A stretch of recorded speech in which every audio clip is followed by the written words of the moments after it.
U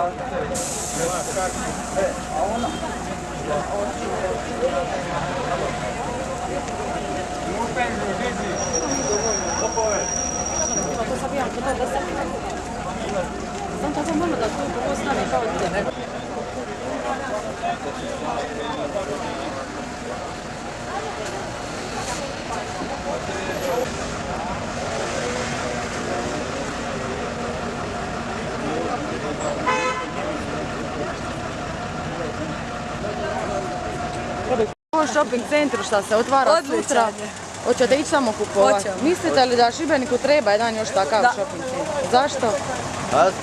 A šta, je li dobro bi bilo kad bi mi imali novaca, onda je bilo super, ali ovako... Ili da ima manje dućana. Šta vi mislite? Ne znam, ja malo idem u te centre. Ja sam prije išla više, ali sad... Ono što kupiš... Zašto ne idete radi novaca? Pa zato radi novaca. Čujte, ja moram određeno 50 kuna na dan potrošiti, više ne mogu, a kad dođete u centar onda... Vidiš ovo, vidiš ono i to je to. A dobro, zbog tih novih radnih mjesta i konkurencije bit će sigurno manje cijene onda i u drugim shopping centrima, ali vidjeli smo da mnogi od njih prije ili kasnije propadnu, tako da uopće nisam nešto entuzijastična. Čekaj,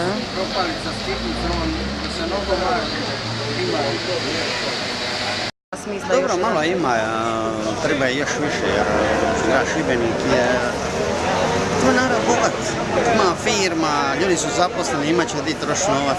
Ali dobro da ima... Hoćete vi ići tamo kupovati? Hoću, vidit ću samo cijene, a mislim da za ovaj grad je dosta 2-3 giganta, a ne 10-ak. Ako bude jeftinije, ljudi će ići, ako bude skuplje, hvala Bogu, svače gledati će biti jeftinije.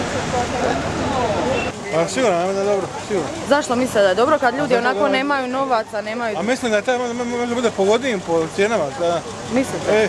Ne znam, mislim sigurno, ne znam, ne mogu reći. Jel znate koje robne marke će biti tamo? Robne marke, ne znam. Ja sam samo čuo da je to njemačka firma, mislim drugo ne znam. Ne možeš naprijed ništa reći dok ne vidiš ovo. A šta ću naprijed? Isto kad ja plaću pišljivo dobije, 1923 kune, 40 godina radnog staža. Ako ima, daje muktije. Prvi dan, to je otvor.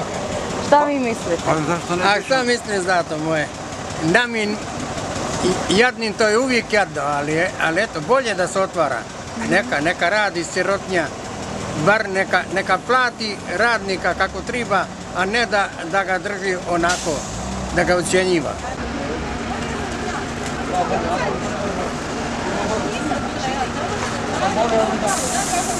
Onda